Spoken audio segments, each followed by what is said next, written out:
আজকে আমরা একটা স্পেশাল কফি খাবো। মানে কফিটা বেসিক্যালি আমরা হ্যান্ড ভিউড ম্যানুয়াল পদ্ধতিতে বানিয়েছিলাম ঠিক দুপুর 2টা-3টার দিকে। বাট আমরা ট্রাই করছি, এখন সময় কটা বা জাগাস এখন প্রায় অলমোস্ট 8:30 আমরা 8:30টার মতো, কিন্তু এটা আমরা ফ্রিজে রেখে দিয়েছিলাম বিকজ অফ আমরা ইনস্ট্যান্টভাবে না খেয়ে আমরা কিছুটা কোল্ড ভিউ টাইপের মতো করে খাচ্ছি। যদিও আমরা প্রপার ওয়ে মেনটেন, মানে আমরা জাস্ট 1:15 রেশিও মেনটেন করেছি ঠিকই, কিন্তু সেটা B60 বা পুর ওভার টাইপের মেথডের মাধ্যমে বানিয়েছি। কিন্তু অ্যাকচুয়াল টেস্টটা কেমন হয় সেটাই এখন আমরা দেখে আর কি আপনাদের সাথে জানাবো। সো আকাশ, সো এটা কেমন লেগেছে যে প্রথম সিপটা? আই থিঙ্ক নর্মাল যে আমেরিকান আইসড খাই হ্যাঁ, তার থেকে ফ্লেভারটা আমার কাছে মনে হয়েছে, প্রথমবারের মতো অনেক টেস্টি মনে হয়েছে। বাট আমি এই কোল্ড ব্রিউ কফি আগে কখনো ট্রাই করি না এইভাবে, এই প্রথমবার ট্রাই করলাম। বাট আমেরিকানো ব্ল্যাক কফির থেকে বেস্ট এবার কফি আমার কাছে মনে হলো কোল্ড ব্রিউটা। আচ্ছা, ভেরি নাইস।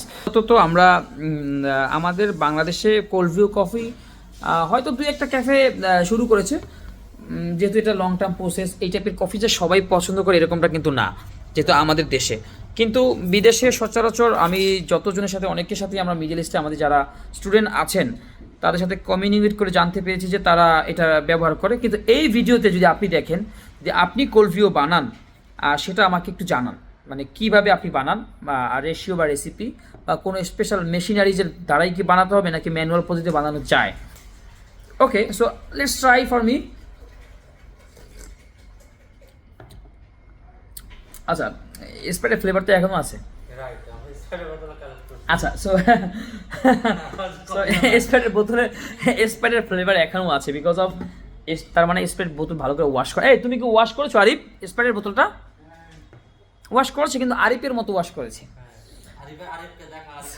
সো আরিফকে বলেছিলাম যে B60 কিন্তু আমি গরম বানিয়েছিলাম। ও গাইস, আরেকটা তথ্য যে B60 গরম বানানোর পরে মূলত এটাকে আমরা বোতল জাট করে ফ্রিজে রেখেছিলাম। মেবি কোল্ড ভিউর একটা পারফেক্ট রেশিও হচ্ছে যে আপনার গরমই তো বানানো উচিত নাকি ঠান্ডাই বানাতে হয়, এটা আপনি ভালো জানেন যদি আপনি বানান। হ্যাঁ, সো আমাকে জানান। মোটামুটি আমরা এখন এনজয় করতে থাকি guys. Thank you so much, let's try and love with us. Thank you, thanks for being with us, thank you.